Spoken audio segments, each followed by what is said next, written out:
My name is Stefanie. I applied for the delegation of the UNFPA, the United Nations Population Fund, and the strategic focus was the fourth group, so it was data and human rights development. I am also working as an intern at PSCORE, so I did not only participate in the Model UNSF, as you know, but I'm also working as an intern at PSCORE. What about you? Well, my name is Léola and so I'm from France. I'm currently doing a master's degree in intercultural and international negotiation from my home university in France. And I was a UNFPA delegate, so United Nations Population Fund, and my strategic focus group was the first one, so nutrition, food and nutrition security. What motivated you to apply for the Model UNSF conference? Since I am an exchange student here, I first applied to the internship at PSCORE, and then also saw that they were organizing the Model UNSF.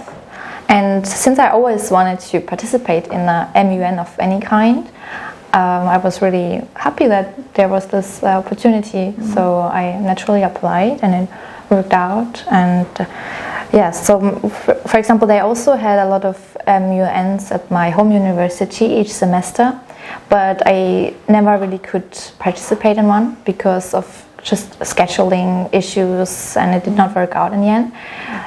So that's why I took this opportunity when it presented to me. Yeah. What about you?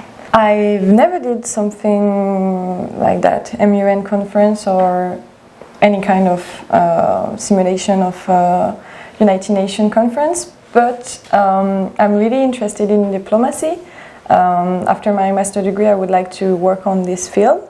So when I was applying for PSCORE for the internship, I discovered that we could do this kind of model, UNSF, and all those kind of conference. So I thought at first that it would be a good experience for me to see the field of diplomacy and learn about international issues. And the focus about DPRK, I think, is quite unique. Yes. So it was really interesting for me because I really want also to work on the concerning refugees. So it was a good way to like have experience and also work with other international young people. It was the two main thing for me. That's why I applied. Yeah. Which delegate position did you hold, and was it the one you wanted? Why or why not? Yes, we mentioned earlier, our delegate position was the UNFPA, which was when I applied not my first choice. My first choice was the UNDP, just because it's like one of the major programs. But I actually would have been happy with any of the UN bodies. I actually also was interested in representing the PRK or ROK, but I thought that maybe I did not have enough detailed knowledge about in order to be able to represent the DPRK especially. So I was happy with any UN body, and UNFPA does really good work, especially the focus on women and children I liked really much. So yeah, that's why I chose UNFPA. It was my second choice actually. What about me? It was my first choice because I'm really interested in the women right defense. So I did my master's degree thesis paper on this subject. I was talking about the #MeToo movement and all the sexual harassment regarding women in the world. So it was really one of my best interests. So yeah, at first I applied for UNFPA. So I was really happy to have my first choice. It was quite complicated to defend the view of this delegation because I was on the food and nutrition security group. So I wasn't one of the most important delegates as others, like FAO, for example. So how did you prepare for your delegation role? It was a long preparation, about 1.5 months, I think.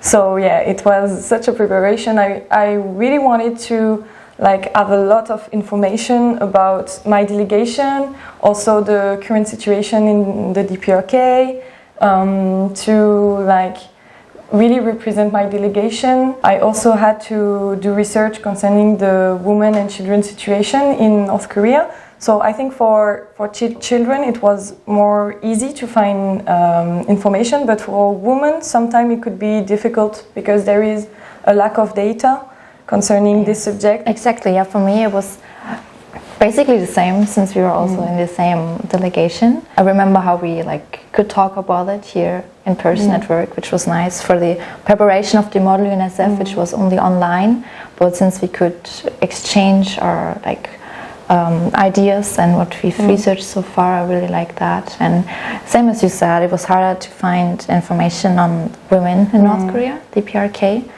But since my strategic focus group was also about data and human rights development, that was also one of the issues that I then could take into the conference, that there's just not enough data. And UNFPA also does a lot of work on data, like censuses, population census. And yeah, so that's what I just researched the UNFPA and the history and the current programs they are doing and all of that. What were your concerns about taking on such a role? So before the conference, after I knew that I was given the delegate position of the UNFPA, I was first concerned if I would be able to represent the UNFPA as a UN body properly, since I had not done much work or research on the UNFPA before. So that's why I started to do a lot of research on the history of the organization and the current programs they are doing, and just to figure out what the delegate of the UNFPA would focus on during the conference and what they would try to achieve. Well, it was also my first model UN, so I was a bit concerned about also like you, like, do I have enough knowledge to really represent such an important position? I was a bit stressed. That's why I did a lot of research, and sometimes some research wasn't then useful during the conference. But yeah, I think I was on point. And also, I was a bit concerned about how the model UNSF will look like online, because it was 18 hours on one weekend, so it was big for me. But yeah, it was one of my concern too, but in fact it went really well, so yeah. How was your experience in your strategic focus group? Well, my strategic focus group was the first one, so nutrition and food security. So it was, I think, a really important strategic focus group, of course, because there is a lot of issues right now in the DPRK regarding this question. So we know that there is a lot of children malnutrition, starvation, everything regarding self-sufficiency regarding food. So yeah, it was such an issue, and we had so much to discuss about. And I think it went quite well. Everybody prepared really well for the conference, I think, because the first day we were just like, everybody was really prepared and really like acting in their roles. So I think it was a very good experience in my strategic focus group. Unfortunately, we had one person missing, so she was one of the most important delegation. It was a World Food Program. So yeah, unfortunately, it was a bit sad that she wasn't here, but everything went well. My strategic focus group was the fourth one, data and human rights development, which was kind of focusing on, not like the other three priority groups, focusing on it also was a special issue, but it was also encompassing the other strategic focus groups, because data and human rights is just kind of like the basis for everything. So I was really, really interested in a subject. I was really happy that I got that strategic focus group, and I think also that the other participants in my group and maybe had really good discussions. We also discussed a lot, especially on the first day. People were like telling their ideas, which was kind of, since the conference was not short in total, but I think compared to other MUN conferences, it was kind of shorter, and also to the online format.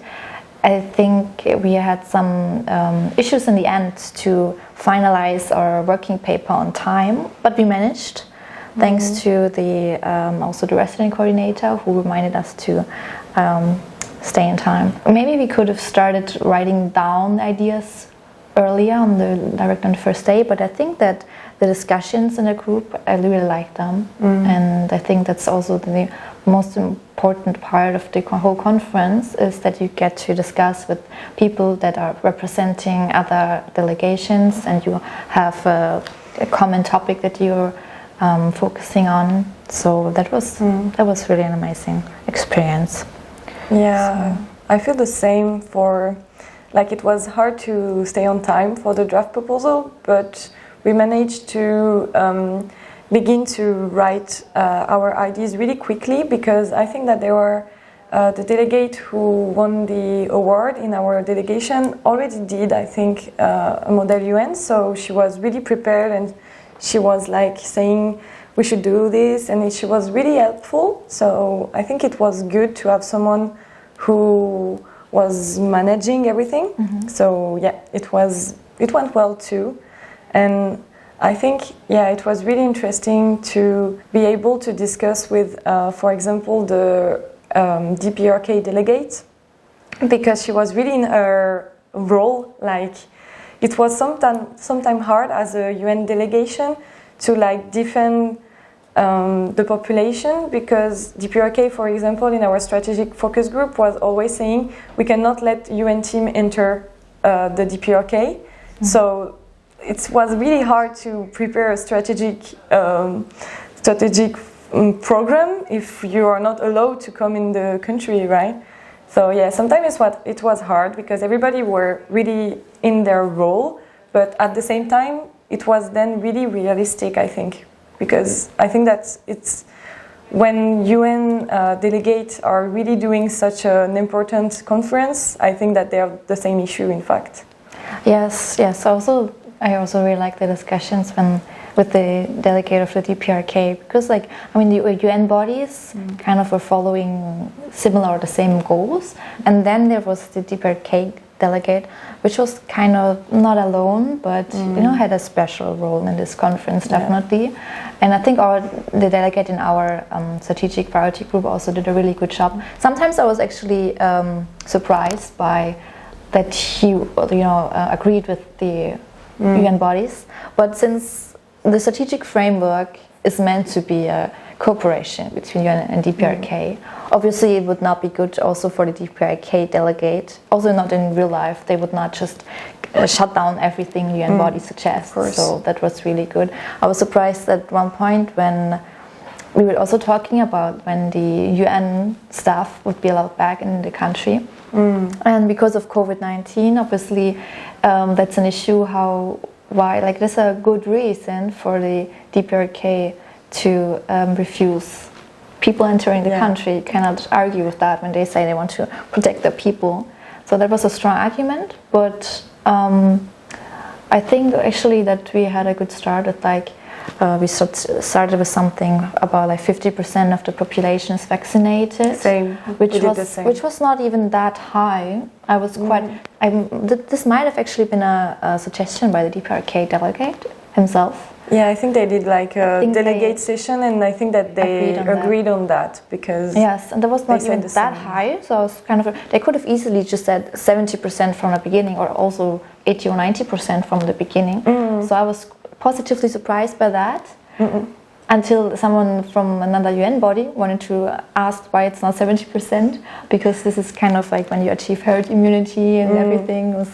That was really funny. How then in this situation, suddenly the DPRK was more open to the UN bodies entering the country than another delegate from another UN body. That was really interesting. Yeah. But all in all, I think we had really good discussions and a strategic priority group, and I really liked it a lot.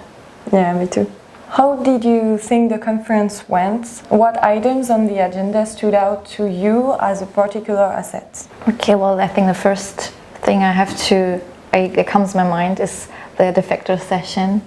I think it was amazing that we had actually someone, a defector from the DPRK, who participated in the conference, and it was it was really also like to get more personal insights. It was also to not forget about the people you're doing this for. Like in these discussions with the UN bodies and DPRK, sometimes you could have maybe just focused on, to achieve the what as a UN organization, what your goals are. But it was really good to have a defector session and talk with someone, ask questions to get more personal insight as well, not forget about the people that we are doing this for, hypothetically, this strategic framework. And that was really interesting. They also had, the defector was also there for only the DPRK delegates in a session to talk with them, but also for the other strategic focus groups, so that was really nice. Yeah, I feel quite the same. I think that the fact that we were allowed to speak with a Korean defector, I think it was amazing. And she was really kind, and she speaks really good English. So it was really interesting to have also her point of view, because sometimes we were asking questions and we were expecting like an answer because we have in our mind, because we are not living there. So we think that it's this way because we are reading stuff, but sometimes since she was living there, like the answer was completely unexpected.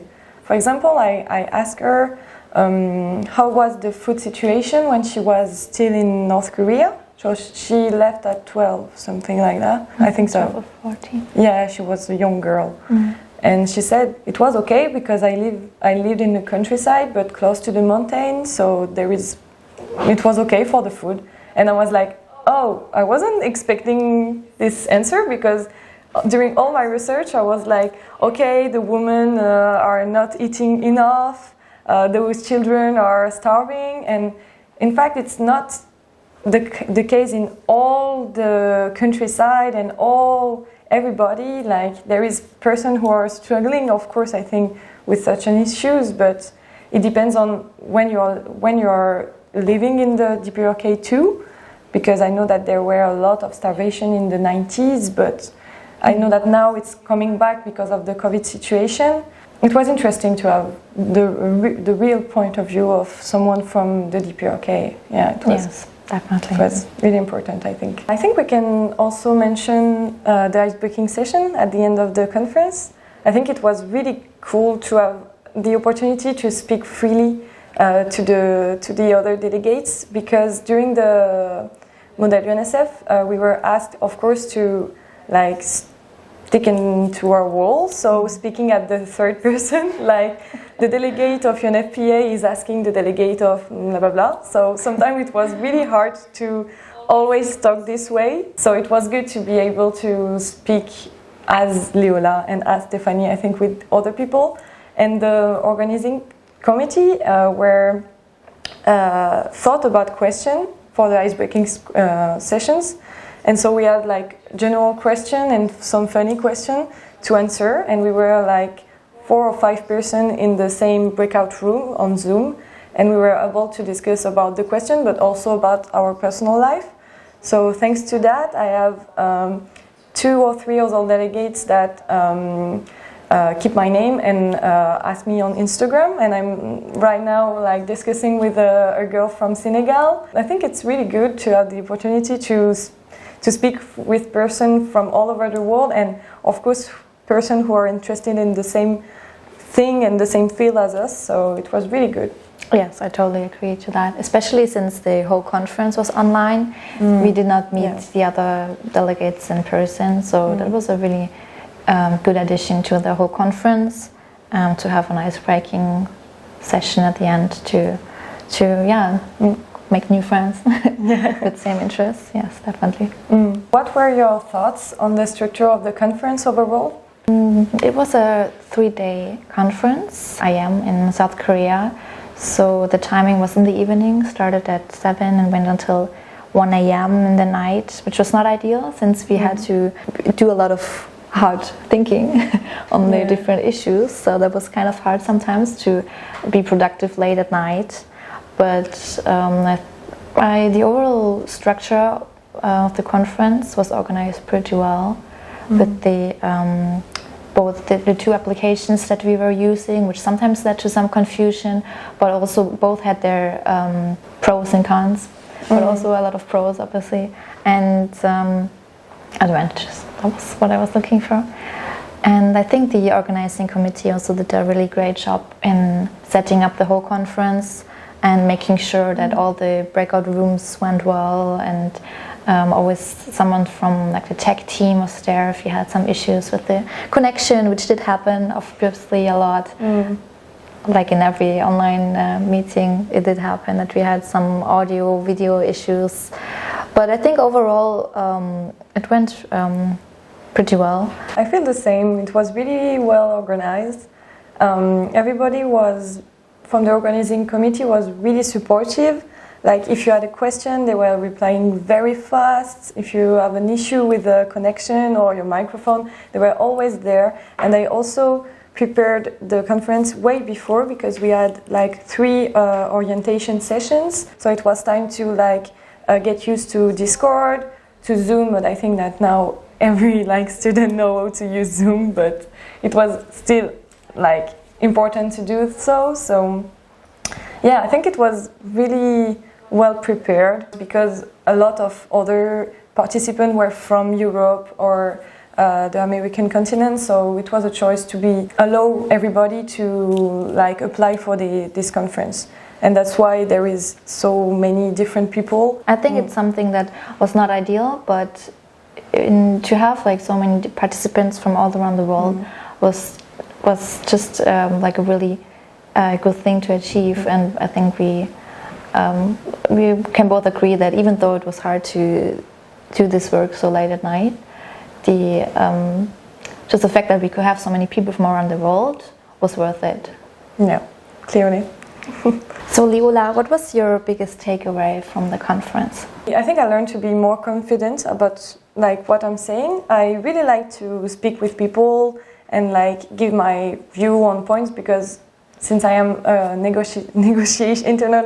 international negotiation student, and I also did political science studies, so I'm used to speak in front of people. But here it was speaking in front of a lot of different people from all over the world, and also defending a really important position. So I didn't want it to do a mistake or stuff like that. So at first it was a bit complicated, but then I get more and more confident while talking. And also maybe I learned that I really like diplomacy. It was a good experience to see if you really want to go on this field, because it's not that easy, I think, to talk for people that are not heard normally, women and children from North Korea.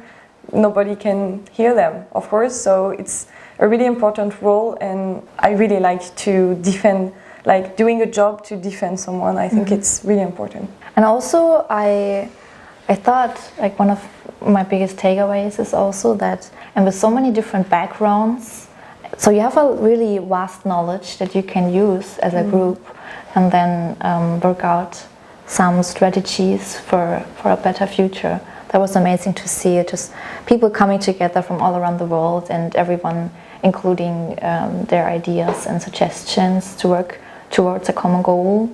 That was really amazing. How did you experience being a PSCORE intern at the same time as preparing for the Model UNSF and participating in the Model UNSF? I think it was really interesting to see behind the scene, looking at everyone working on that. It was maybe I think a 6 months preparation for everybody, so it's really a huge preparation. It was crazy to see how much preparation and how much hours you can work to prepare such an event, because there were also like lectures video uploaded on PSCORE YouTube channel. We work on that both a lot, Yes. like preparing like the translation and the subtitles for the video. Most of the people who organized the event were also really young, and it's really impressive to see such young people like organizing such a professional model UNSF, because it was really professional. Yeah, I remember when I started my internship at PSCORE the beginning of January. It was actually before the final result was out. About the participants. So I started my internship, like got used to everything, and then I heard some of the organizing teams talking to each other about like who they should choose for which role. And I was like trying not to listen, but also I was obviously curious about that because I hadn't gotten any result yet.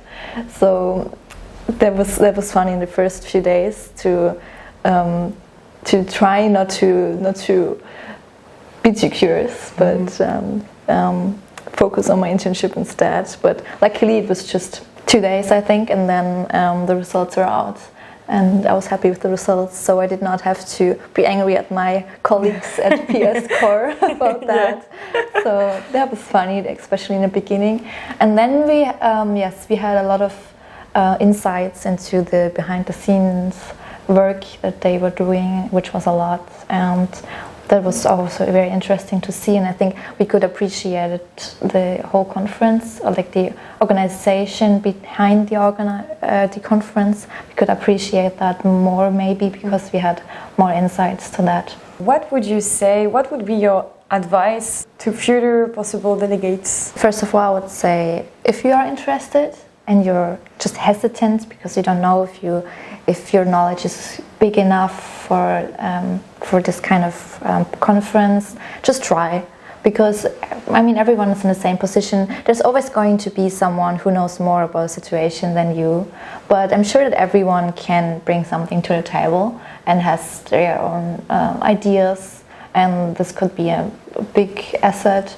And I think just be confident, and it's going to be a lot of work, definitely, but it's also going to be a lot of fun. If you are hesitant, as you said, because you're not sure about you are not sure about how it will be, and how could you like be the one who represents a delegation, I think you should just go and like try, because you have nothing to lose, in fact, because nobody will judge you. Of course, it will be a lot of preparation, like a lot. If you really want to like be confident about what you're saying, you need to work. But it's also such a great experience, and also something that you can add on your CV. And like, if you really want to work also on this field, I think it's really important to do this kind of simulation. So yeah, just go for it.